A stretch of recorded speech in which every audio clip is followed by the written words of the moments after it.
Selamat pagi saudara-saudara terkasih di dalam Kristus. Kita akan memulai ibadah kita pada hari ini. Dan kita patut dan tetap harus bersyukur kepada Tuhan apabila kita masih bisa beribadah kepada Tuhan walaupun secara online. Kita percaya tidak mengurangi kerohanian kita di dalam beribadah walaupun dengan online. Tapi kita harus serahkan ke dalam tangan Tuhan, biar roh Tuhan yang memimpin kita di dalam ibadah hari ini. Mari kita siapkan hati kita untuk bersaat teduh di hadapan Tuhan.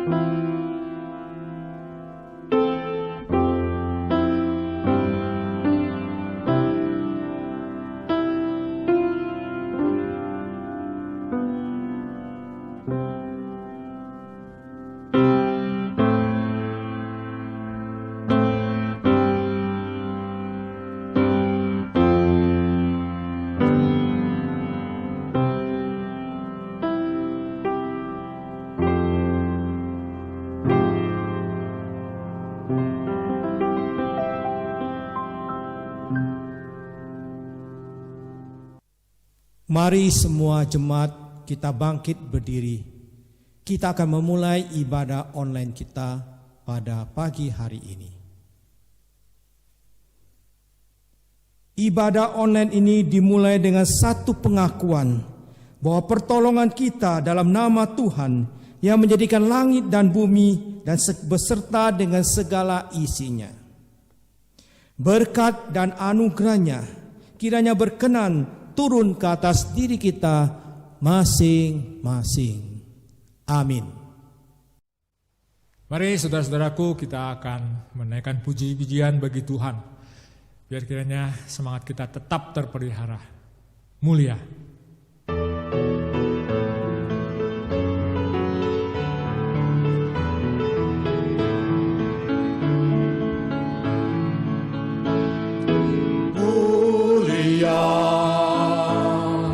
Sembah Raja mulia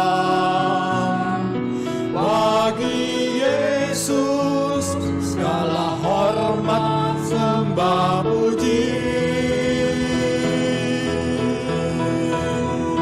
Mulia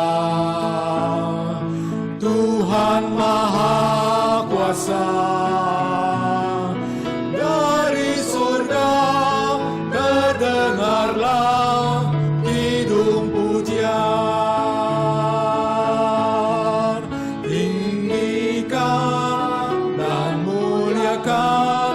namanya Yesus. Puji Dia dan sembah Dia, Kristus Sang Raja. Oh, mulia sembah Raja mulia, Raja atas segala raja, termulialah. Mulia sembah Raja mulia bagi Yesus, segala hormat sembah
dan tetap berdiri, mari bersama segenap umat dari segala abad dan tempat kita mengiklarkan iman rasuli bersama.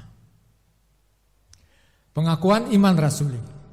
Aku percaya kepada Allah, Bapa yang Maha Kuasa, Khalik langit dan bumi, dan kepada Yesus Kristus anaknya yang tunggal Tuhan kita, yang dikandung daripada Roh Kudus, lahir dari anak darah Maria, yang menderita sengsara di bawah pemerintahan Pontius Pilatus, disalibkan, mati dan dikuburkan, turun ke dalam kerajaan maut, pada hari yang ketiga bangkit pula dari antara orang mati, naik ke surga, duduk di sebelah kanan Allah Bapa yang Maha Kuasa, dan dari sana ia akan datang untuk menghakimi orang yang hidup dan yang mati.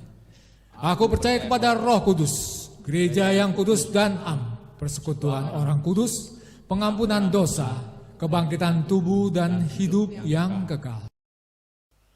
Mari kita mempersiapkan hati kita untuk mendengar firman Tuhan yang kali ini akan dibawakan oleh penginjil Abraham dengan tema membangun mezbah keluarga. Kita akan menaikkan puji-pujian sepanjang jalan anugerah.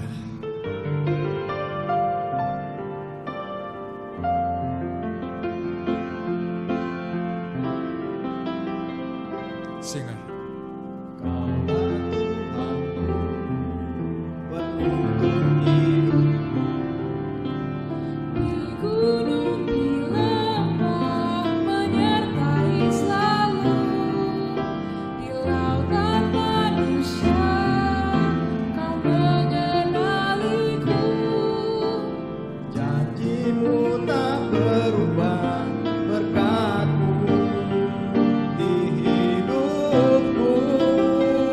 Bersama-sama. Setiap langkahku ada anugerahmu, tangan kasih-Mu pandu hidupku. Setiap langkahku ada pengharapan, tangan kasih-Mu tuntun sepanjang hidupku.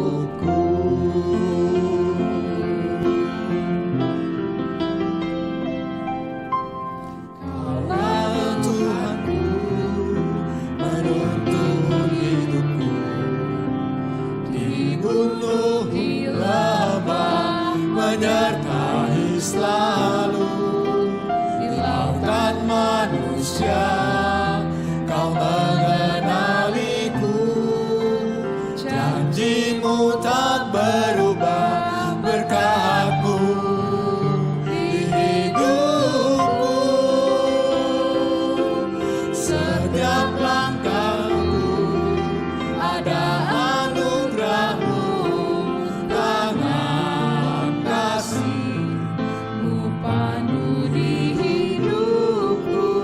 setiap langkahku ada pengharapan, tangan kasih-Mu tuntun sepanjang hidupku.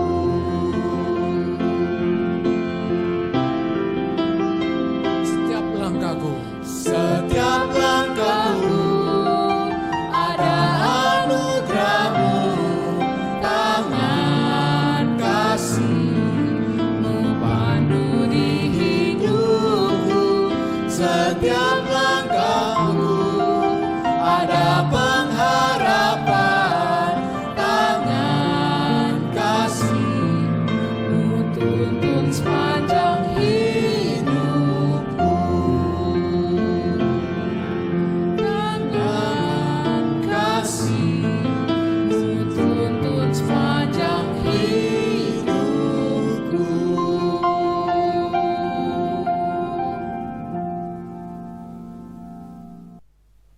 Sebelum kita merenungkan firman Tuhan, mari kita berdoa terlebih dahulu. Kita berdoa. Ya Allah, sebentar lagi kami akan membuka Alkitab kami, entah dalam bentuk buku ataupun mungkin di handphone kami. Tetapi yang kami mohon adalah agar kiranya Engkau membuka hati dan pikiran kami, agar kebenaran firman-Mu yang akan kami pelajari bersama hari ini bukan hanya mengingatkan kami, bukan hanya menambah wawasan buat kami, tetapi sungguh-sungguh mengerjakan perubahan hidup, pembaharuan rohani di dalam diri setiap kami. Oleh karena itu kami mohon kiranya Engkau berkenan bersabda kepada kami, memakai hamba-Mu yang lemah dan terbatas, supaya firman-Mu yang begitu kudus, mulia dan tidak terbatas, tak terhalangi oleh kelemahan hamba-Mu ini. Bersabdalah ya Allah, karena kami umat-Mu bersedia untuk mendengar firman-Mu dan menaatinya. Dalam nama Tuhan Yesus kami berdoa, amin. Jemaat dipersilakan untuk duduk kembali. Selamat pagi, selamat hari Minggu, Bapak Ibu Saudara sekalian yang dikasihi oleh Tuhan Yesus Kristus. Bacaan kita pada hari ini terambil dari Kejadian pasal yang ke-8, ayat yang ke-20 sampai yang ke-9, ayat yang pertama. Kejadian 8 ayat 20 sampai Kejadian 9 ayat 1 saya akan bacakan untuk kita semua. Demikian bunyi firman Tuhan. Lalu Nuh mendirikan mezbah bagi Tuhan. Dari segala binatang yang tidak haram dan dari segala burung yang tidak haram diambilnyalah beberapa ekor, lalu ia mempersembahkan korban bakaran di atas mezbah itu. Ketika Tuhan mencium persembahan yang harum itu, berfirmanlah Tuhan dalam hatinya, Aku takkan mengutuk bumi ini lagi karena manusia, sekalipun yang ditimbulkan hatinya adalah jahat dari sejak kecilnya. Dan aku takkan membinasakan lagi segala yang hidup seperti yang telah kulakukan.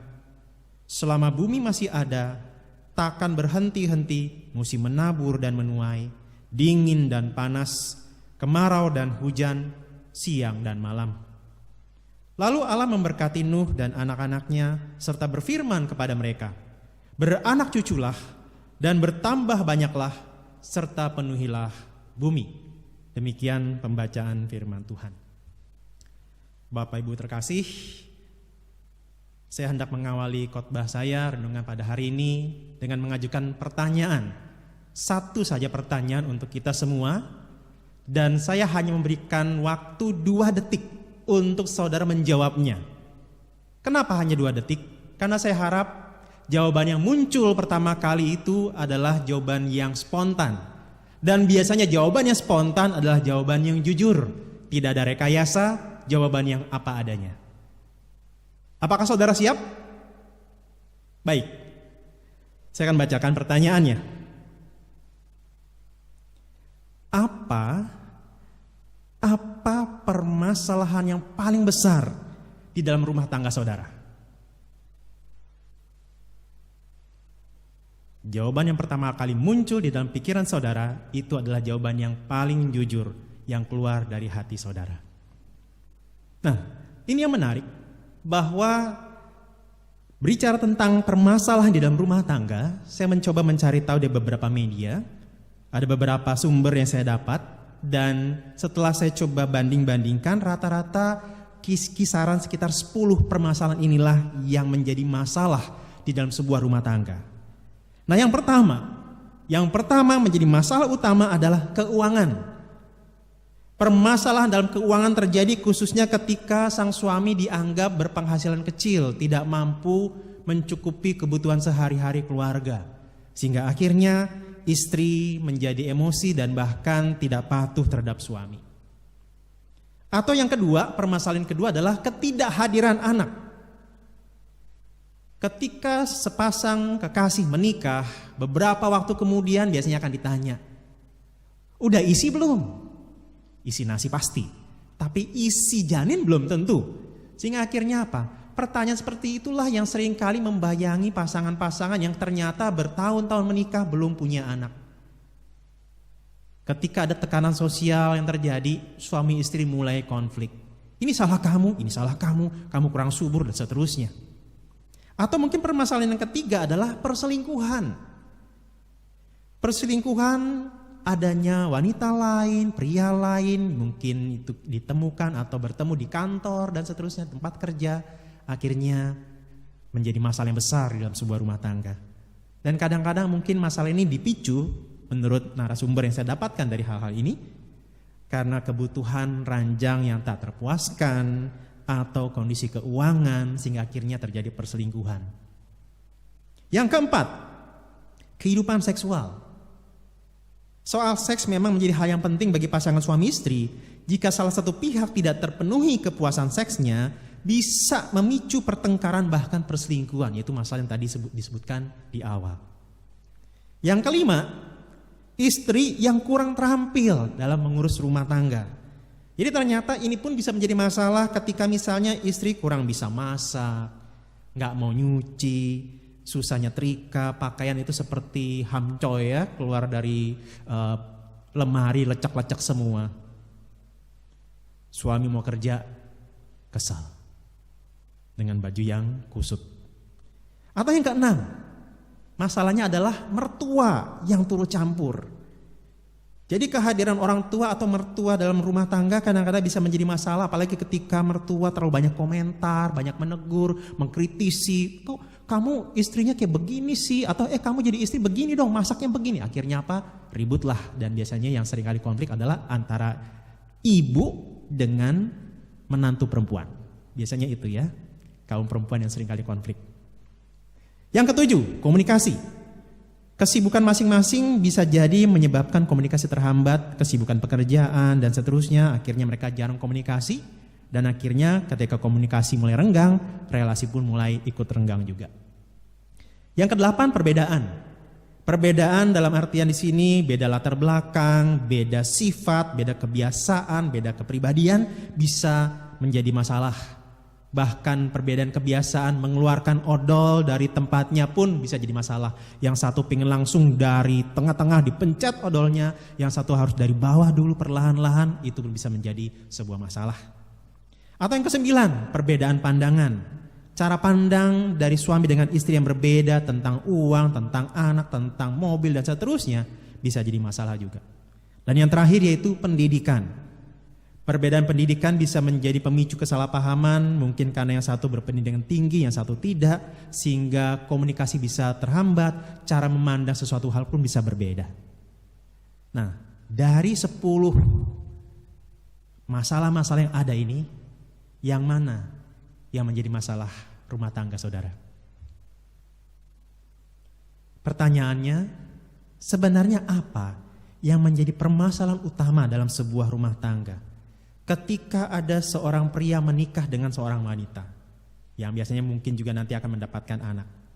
Itu artinya masalah ini sebenarnya bisa jadi dipicu dari ketika si pria belum menikah dengan si wanita. Masalah itu sudah ada di dalam diri si pria dan juga ada masalah yang sudah dimiliki oleh si wanita. Bertemulah mereka di sebuah pernikahan sehingga ada masalah yang besar yang terjadi di situ. Apa yang menjadi masalah di dalam sebuah rumah tangga? Apa yang menjadi masalah di dalam sebuah kepribadian seseorang? Oswald J. Smith memberikan sebuah jawaban yang sangat mendalam untuk pertanyaan ini. Dia mengatakan dengan sebuah kalimat yang mungkin sangat dalam, yaitu begini dalam bahasa Inggris. The heart of the human problem is the problem of the human heart. Hati atau jantung atau inti permasalahan umat manusia adalah masalah di dalam hati manusia itu.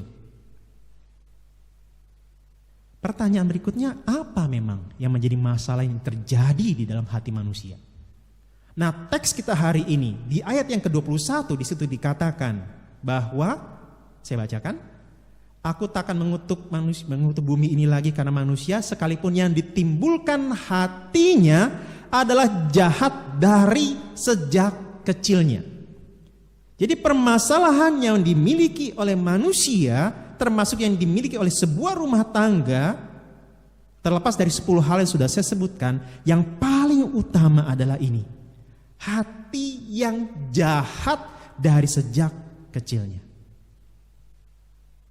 Hati yang jahat dari sejak kecil. Kenapa? Karena ini bicara tentang hati yang sudah tercemar oleh dosa. Ketika Adam dan Hawa jatuh dalam dosa, maka itu juga mengakibatkan semua manusia hatinya tercemar oleh dosa. Dosa itu intinya bicara tentang pemberontakan manusia terhadap Allah.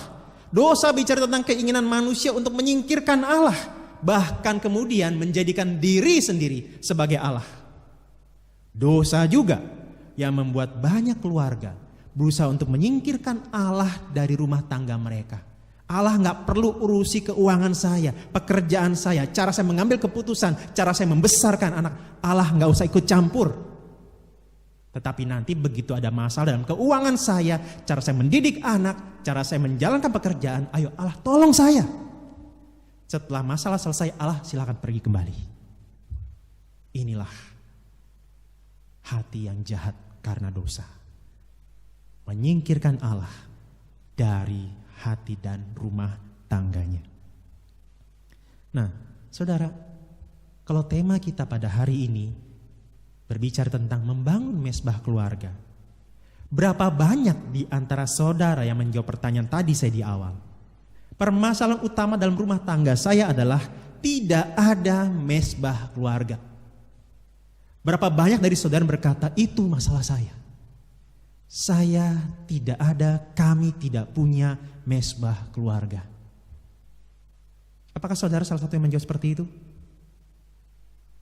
Nah saudara, kalaupun engkau menjawab, ya itulah masalah utama saya, itulah masalah utama keluarga kami, tidak ada mesbah keluarga. Pertanyaannya, apa sih mesbah keluarga itu? Untuk apa ada mesbah keluarga? Kenapa harus ada mesbah keluarga? Nah saudara, di dalam teks Alkitab yang barusan kita baca dari Kejadian pasal 8 tadi, ayat 20 sampai pasal 9 ayat 1. Perikop tersebut mengisahkan tentang apa yang terjadi setelah peristiwa air bah. Saya yakin saudara pasti ingat kisah itu, bagaimana Nuh membangun bahtera, kemudian membawa masuk hewan-hewan sepasang demi sepasang untuk kemudian berada di dalam bahtera tersebut, dan pada akhirnya ketika keluarganya dan semua binatang ya yang sudah dibawa masuk itu sudah selesai masuk ke dalam bahtera, terjadilah air bah. Orang-orang berdosa yang ada waktu itu mati tenggelam. Nah, jadi teks yang barusan kita baca adalah yang terjadi sesudahnya, ketika air bah sudah selesai membinasakan orang-orang berdosa. Nah, saudara, di dalam teks kita ini kita melihat bagaimana Allah sedang melakukan penciptaan ulang.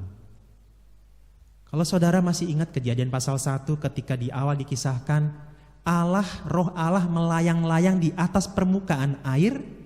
Demikian juga di dalam bagian ini, setelah air bah itu Allah menciptakan kembali bumi yang sudah dilanda oleh air tersebut. Dan bukan hanya itu, ketika di dalam Kejadian pasal 1 Allah berkata kepada Adam dan Hawa, memberkati mereka dan berkata, beranak cuculah dan bertambah banyak, penuhilah bumi. Maka di dalam pasal 9 ayat 1 kalimat itu juga muncul. Allah katakan itu kepada Nuh dan keluarganya, beranak cuculah dan bertambah banyaklah serta penuhilah bumi. Ada semacam decreation, tetapi ada juga recreation, penciptaan ulang. Nah, tetapi yang menarik adalah bahwa ada hal yang tidak muncul di Kejadian pasal 1 tetapi ada di dalam teks yang kita baca. Apa itu? Yaitu ketika di ayat 20 Nabi Nuh membangun mesbah. Dia mendirikan mesbah bagi Allah. Mesbah yang dibangun oleh Nuh ini secara logis, kalau kita mencoba untuk membayangkannya, itu artinya ini adalah sebuah gambaran bagaimana Nuh menyembah Allah dan mengucap syukur atas kelepasan atau keselamatan yang Allah berikan bagi Nuh dan keluarganya. Tetapi saudara, maknanya bukan sekedar itu. Bukan sekedar bicara tentang, oh saya sudah selamat dari air bah. Bukan. Ayat 20 memang tidak secara langsung meminta kita, ayo mari kita bangun mesbah keluarga. Nah, bicara tentang mesbah keluarga, mungkin yang muncul di pikiran kita adalah, oh kalau gitu kita harus melakukan ibadah di rumah. Oh kalau gitu saya sebagai suami saya harus memimpin ibadah di rumah. Benar saudara, kita harus mengadakan ibadah di rumah. Benar, Anda sebagai suami harus memimpin ibadah di rumah. Apalagi Alkitab mengarahkan para pria untuk menjadi pemimpin di dalam sebuah rumah tangga. Tetapi bukan pemimpin yang otoriter, melainkan pemimpin yang penuh perhatian, cinta kasih, dan pengorbanan. Seperti halnya didemonstrasikan oleh Kristus. Kalau teman-teman atau saudara-saudara bisa membaca dalam kitab Efesus ataupun Kolose. Nah, di masa-masa pandemi seperti sekarang ini, ketika kita semua mayoritas ada di rumah saja, ibadah pun kita lakukan, ibadah minggu yang biasa kita adakan atau lakukan di gereja harus kemudian dilakukan di rumah. Meskipun mungkin belum tentu ibadah online-nya sudah diselenggarakan, kita ikuti. Tetapi masa-masa sekarang mengkondisikan kita untuk ayo mulai adakan ibadah di rumah. Kita bersyukur di satu sisi musibah virus corona ini menjadi hal yang menyebalkan, menyusahkan kita. Tetapi setidaknya ada hal yang positif yang kita bisa dapat. Kita harus kembali beribadah, menjalankannya di rumah kita. Nah, tetapi saudara, sebelum kita mau membangun mesbah keluarga, entah itu bicara tentang ibadah yang kita lakukan tiap hari bersama-sama dengan pasangan dan anak-anak, atau juga ibadah minggu di rumah bersama dengan pasangan dan anak-anak, pahami dulu makna yang terkandung di dalam ayat 20 tersebut ketika Nuh mendirikan mesbah bagi Tuhan. Ada 3 hal yang ingin saya bagikan berkaitan dengan makna dari ayat 20 ini. Yang pertama, di atas mesbah tersebut Nuh mempersembahkan hewan-hewan untuk dikorbankan.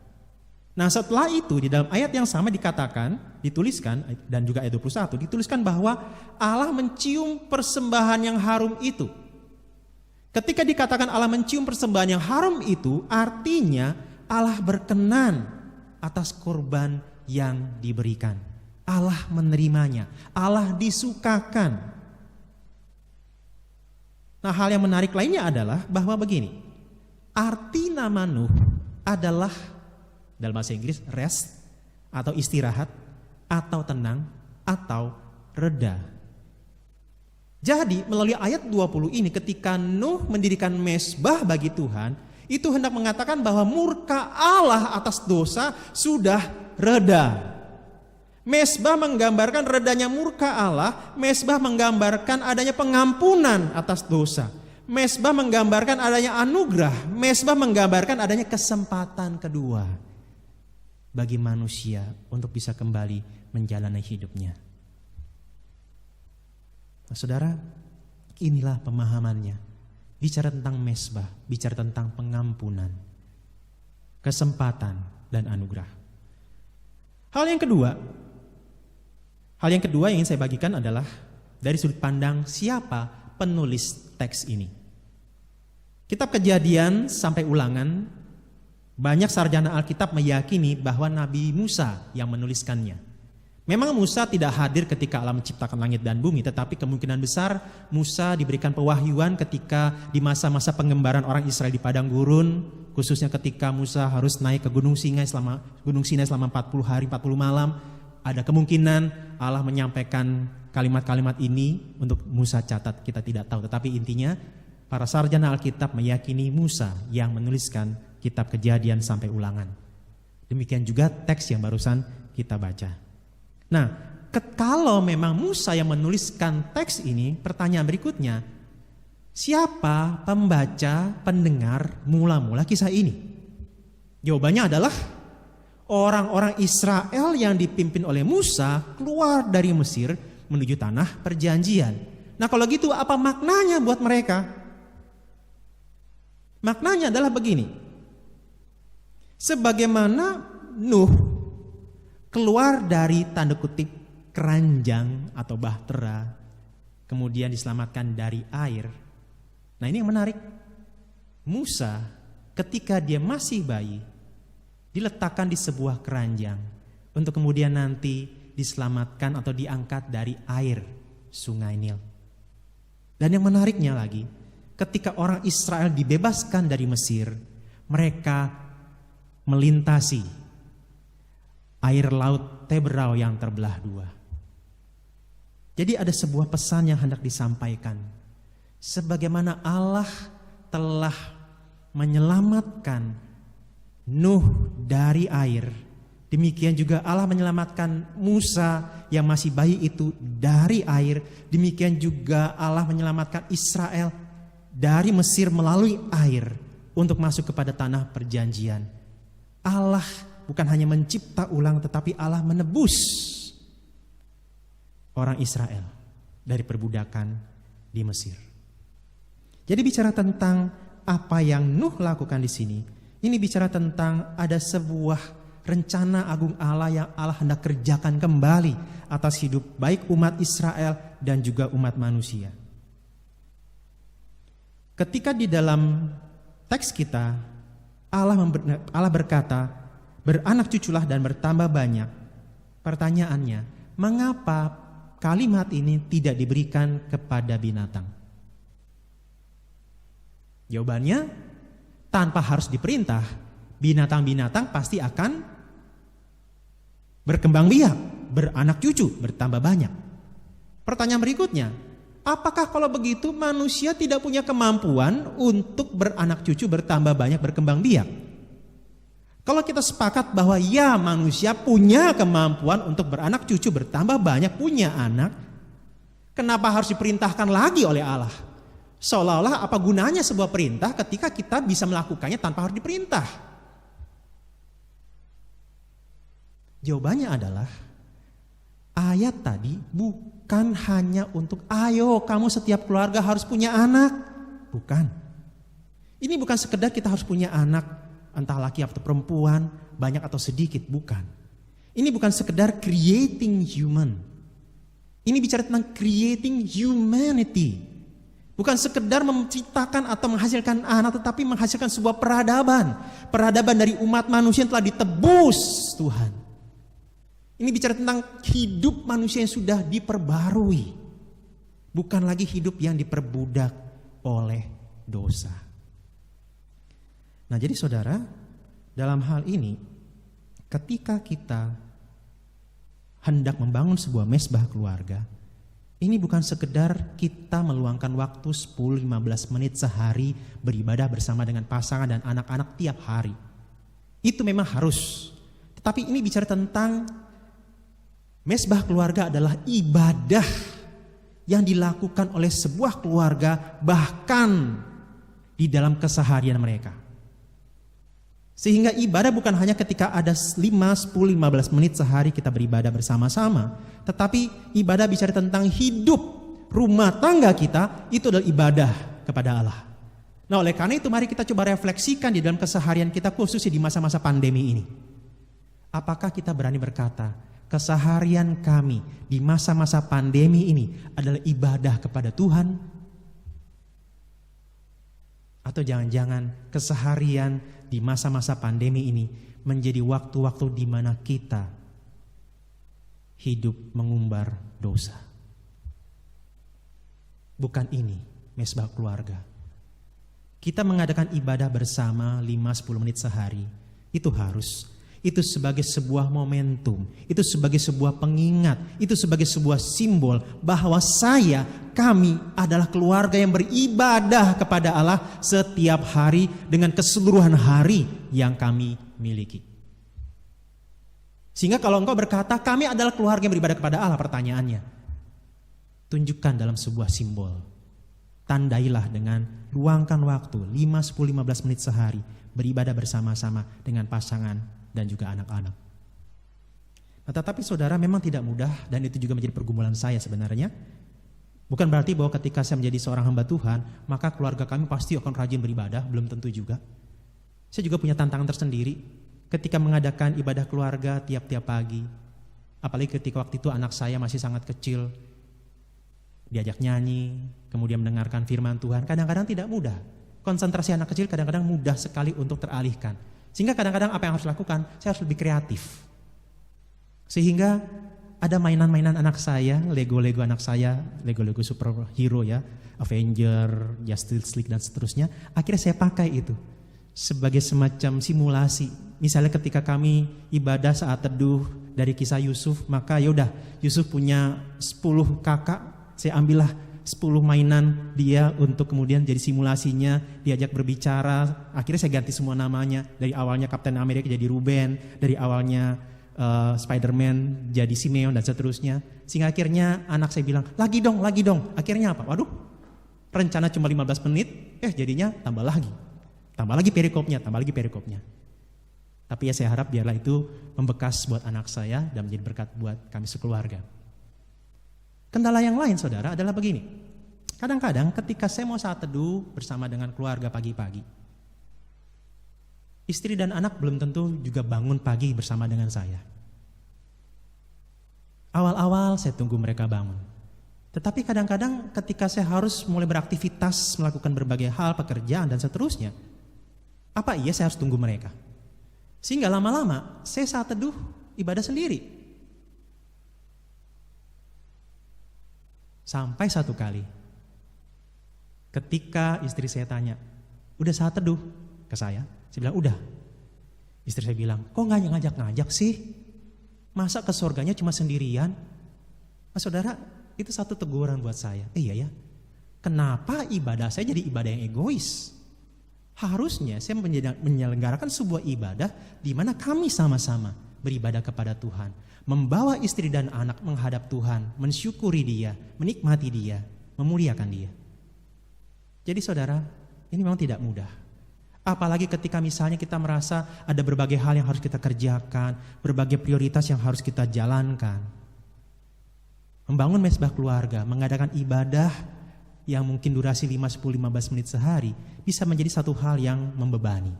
Bisa jadi satu hal yang memberatkan. Dan kadang-kadang kita berkata, ini gak penting, nanti saja. Akhirnya apa? Hilang sama sekali. Apa rahasianya untuk kita menjadikan mesbah keluarga sebagai sebuah hal yang prioritas dalam kehidupan kita? Nah, inilah poin yang ketiga yang ingin saya bahas. Bicara tentang makna dari mesbah yang didirikan oleh Nuh.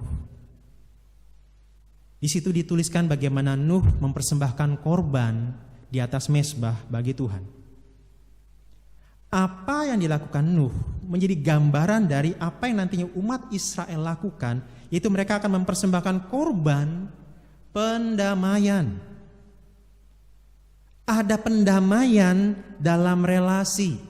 Ada hubungan yang dipulihkan antara manusia yang berdosa dengan Allah yang kudus dan kasih.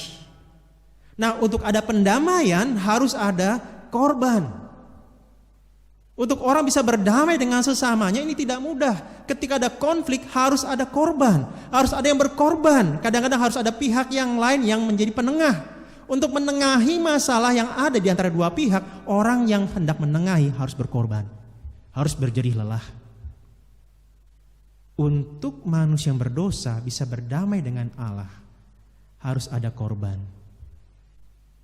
Nah, di dalam Roma 3 ayat 25, saya bacakan. Kristus Yesus telah ditentukan Allah menjadi jalan pendamaian karena iman dalam darahnya. Hal ini dibuatnya untuk menunjukkan keadilannya, karena ia telah membiarkan dosa-dosa yang telah terjadi dahulu pada masa kesabarannya.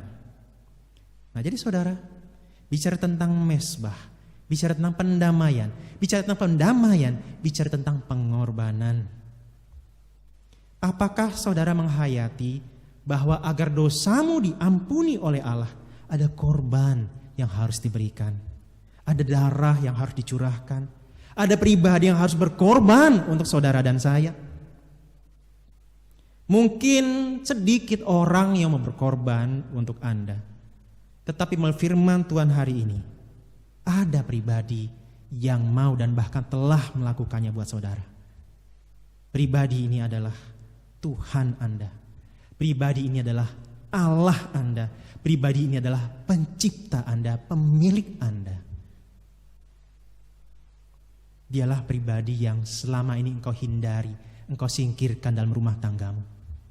Dia inilah pribadi yang selama ini tersakiti oleh dosa-dosamu ketika engkau hidup berkanjang dalam kebiasaan burukmu, ketika engkau merusak hidupmu, menyakiti hati pasanganmu, melukai hati anak-anakmu. Tapi dia jugalah yang telah berkorban untuk pengampunan dosamu. Nah saudara, melalui firman Tuhan hari ini, ketika engkau menyadari bahwa ada pribadi yang demi engkau bisa berdamai kembali dengan Allah, dengan dirimu, dengan pasanganmu telah berkorban, Tidakkah hal itu menggetarkan hatimu? Tidakkah engkau terharu? Engkau sedih karena keberdosaanmu, tetapi engkau menangis bahagia, berterima kasih bahwa untuk kita yang berdosa ini, Kristus mengorbankan diri dan mengampuni kita. Oleh karena itu saudara, sebelum engkau berniat untuk membangun mezbah keluarga di rumah tanggamu masing-masing, hayati dulu seberapa besar pengorbanan Kristus bernilai buat kamu. Kita hanya akan meluangkan waktu untuk sebuah kegiatan yang kita anggap bernilai, kita anggap penting, kita anggap berharga, ini prioritas. Kalau engkau tidak menghayati betapa berharganya Kristus buat kamu, gak mungkin kamu akan meluangkan waktu buat dia. Seberapa berharga dia buat kamu. Maukah engkau menurut firman Tuhan pada hari ini memprioritaskan, mengkhususkan waktu untuk membangun mezbah keluarga, beribadah bersama dengan pasangan dan anak-anak. Kalau mungkin engkau kesulitan untuk mencari teks Alkitab apa yang akan kami baca, kita bersyukur saudara. Gereja kita menyediakan bahan-bahan saat teduh untuk kita bisa renungkan bersama di rumah. Pakai itu. Seiring berjalannya dengan waktu, engkau bisa mengembangkan dengan berbagai cara. Tetapi where there is a will, there is a way. Ketika ada keinginan, pasti ada cara. Untuk engkau punya keinginan itu, alami dulu, hayati dulu bagaimana Kristus telah berkorban buat kamu dan begitu mencintai kamu. Ketika di dalam mezbah ini, Kristus sudah mengorbankan dirinya. Pertanyaannya, ketika engkau hendak membangun mezbah keluarga, pengorbanan apa yang kira-kira engkau harus taruh di sana agar mezbah keluarga ini bisa terlaksana? Apakah itu mungkin waktumu? Apakah itu mungkin prioritasmu? Apakah itu mungkin gengsimu, hobimu, kemalasanmu? Melalui firman Tuhan hari ini, maukah engkau membangun mezbah keluarga bersama dengan pasangan dan anak-anak dengan terlebih dahulu menghayati bahwa Kristus mencintaimu, Dia mengasihimu, Dia telah mengorbankan dirinya untuk saudara dan saya dan keluarga kita. Dengan demikian, ketika kita mempersilahkan Allah masuk di dalam keseharian kita, kita akan dimampukan menghadapi masalah-masalah yang lain tadi, masalah keuangan, masalah perselingkuhan, masalah karakter yang berbeda dan seterusnya dengan kehadiran Allah di dalam rumah tangga kita. Biarlah firman Tuhan hari ini menolong kita. Mari kita berdoa. Ya Allah, sebelum kami hendak memulai bertindak sesuatu bagi Allah, ingatkan kami bahwa Engkau yang terlebih dahulu bertindak untuk kami. Kekristenan bukan bicara tentang upaya kami untuk mendatangi Allah. Kekristenan adalah bicara tentang upaya Allah yang mendatangi kami, yang telah berkorban untuk kami. Sebelum kami hendak membangun mezbah keluarga, ingatkan kami di mezbah pengorbanan itu sudah terlebih dahulu ada pribadi yang berkorban buat kami. Sehingga segala hal yang kami anggap sulit untuk kami lakukan, seolah-olah ini sebuah hal yang besar yang harus kami korbankan. Dengan membandingkan pengorbanan Kristus, pengorbanan kami tidak ada apa-apanya. Sentuh hati kami. Getarkan hati kami, harukan hati kami dengan cinta Kristus yang telah berkorban buat kami. Sehingga membangun mezbah keluarga bukan lagi menjadi sebuah keterpaksaan dan beban berat buat kami, tetapi sebuah kesukaan, ungkapan syukur dari kami. Mampukan kami menerapkan firman-Mu bukan hanya setelah ibadah minggu ini, tetapi di dalam hari-hari kami ke depan. Inilah doa kami. Dalam nama Tuhan Yesus kami berdoa. Amin. Bapak Ibu Saudara kekasih, sekarang kita akan menaikkan doa syafaat. Doa syafaat ini yang akan saya pimpin. Mari kita berdoa. Kami sungguh bersyukur kepadamu ya Tuhan, kalau kami boleh mengikuti ibadah online pada pagi hari ini. Kami berharap kiranya firman-Mu yang sudah kami dengar selalu menguatkan hati kami, menguatkan semangat kami, agar kami tetap setia mengasihi Tuhan di tengah-tengah COVID-19 ini. Biar kami terus mengasihi dan mencintai Tuhan. Kami berdoa ya Tuhan Yesus, kami sungguh bersyukur dan berterima kasih kepadamu. Situasi yang sulit ini, Tuhan masih menjaga dan memelihara kehidupan kami, sehingga segala kebutuhan yang kami butuhkan, baik itu makanan, minuman, kesehatan, dan pertolongan yang Tuhan berikan kepada kami, yang kami rasakan selalu ada setiap hari. Terima kasih untuk semua ini Tuhan. Kami juga berdoa ya Tuhan Yesus, untuk saudara-saudara kami, rekan-rekan sebangsa negara kami, yang pada hari ini mereka kehilangan pekerjaan, atau mereka dirumahkan, ataupun gaji mereka dipotong. Kiranya Tuhan menolong mereka, dan juga biar pemerintah sekarang akan membantu mereka, dan mereka bisa mendapatkan pertolongan, sehingga mereka bisa berkecukupan untuk kebutuhan diri mereka dan juga untuk kebutuhan sisi keluarga mereka.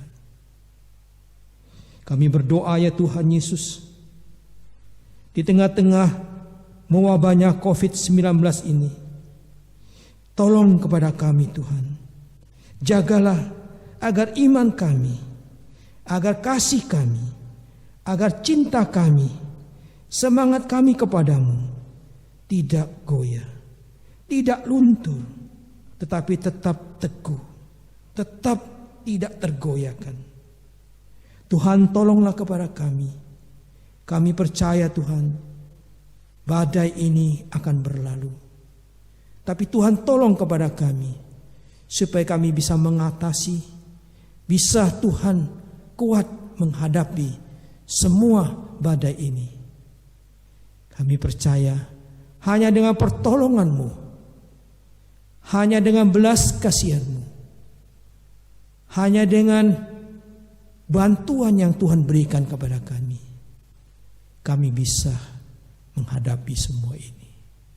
Maka itu Tuhan, betapa pentingnya kami Engkau tolong, Engkau bantu, supaya kami tetap menjadi orang-orang yang setia di tengah kesulitan, di tengah mewabahnya COVID-19 ini, agar kami tetap setia mengiring Engkau, mengikut Engkau. Terima kasih Tuhan. Inilah doa kami Bapa yang kami panjatkan dan kami alaskan hanya dalam nama Tuhan kami, Yesus Kristus. Kami sudah berdoa. Mari saudara-saudara sekalian, kita akan mengakhiri ibadah kita pagi hari ini. Mari kita berdiri dan kita nyanyikan doksologi.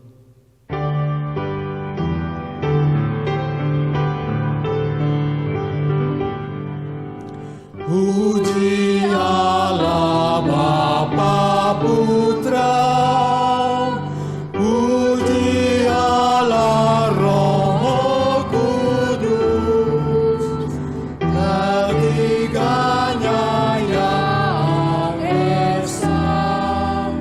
Mohon selamat sumber berkah.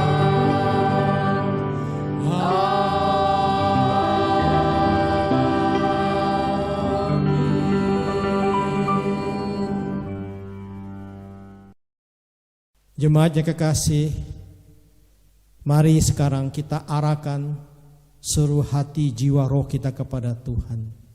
Dia sumber berkat, akan memberkati kita sekalian. Kiranya cinta kasih daripada Allah Bapa yang tidak berkesudahan selalu ada di atasmu, dan damai sejahtera dari Tuhan kita Yesus Kristus kiranya terus-menerus memenuhi hati dan pikiranmu. Pertolongan, penghiburan, gerakan Roh Kudus senantiasa diam menyertai kehidupanmu mulai hari ini hingga sampai selama-lamanya. Amin.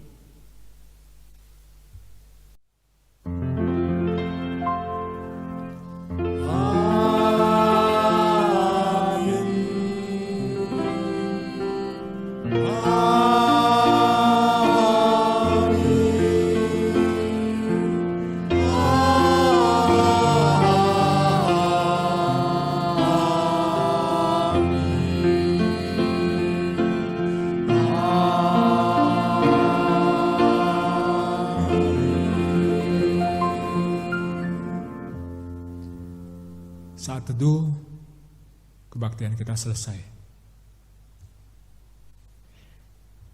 Dan waktu selanjutnya kami serahkan kepada Usunatan untuk membawakan warta jemaat GKPI. Ya Bapak Ibu Saudara kekasih, kita akan mendengarkan pengumuman. Sebenarnya ini bukan pengumuman ya, sedikit himbauan saja.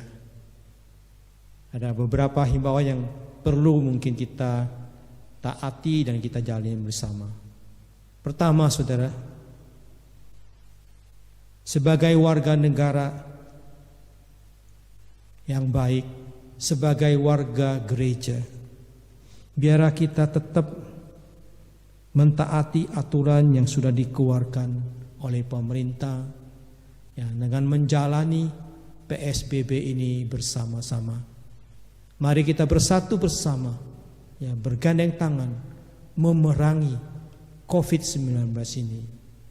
Kami percaya, saudara, kalau kita bersatu, kita bisa ya, melewati badai ini dengan baik.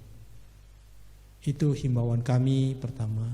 Yang kedua, himbauan kami yaitu dalam situasi kondisi yang mewabahnya COVID-19 ini, biar kita masing-masing harus banyak memeriksa diri, introspeksi diri. Kita boleh introspeksi kerohanian kita boleh introspeksi diri kita selama ini.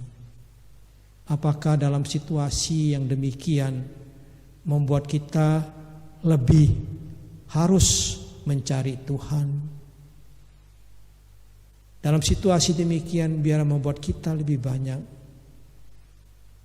mencari maksud dan rencana kehendak Tuhan. Inilah mungkin saatnya paling bagus.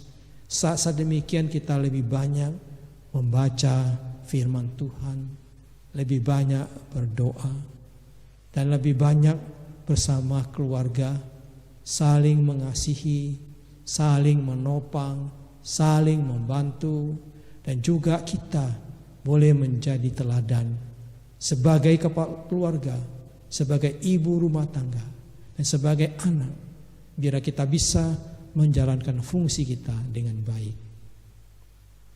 Itulah himbauan kami. Yang ketiga, saudara, sekiranya saudara ya, tergerak oleh Tuhan untuk memberikan persembahan, Bapak Ibu bisa memberikan persembahan di Yayasan GKPI Kartini di BCA dengan nomor rekening 001-373-1150. Demikianlah ya himbauan kami dan pengumuman kami. Terima kasih. Tuhan memberkati saudara. Amin.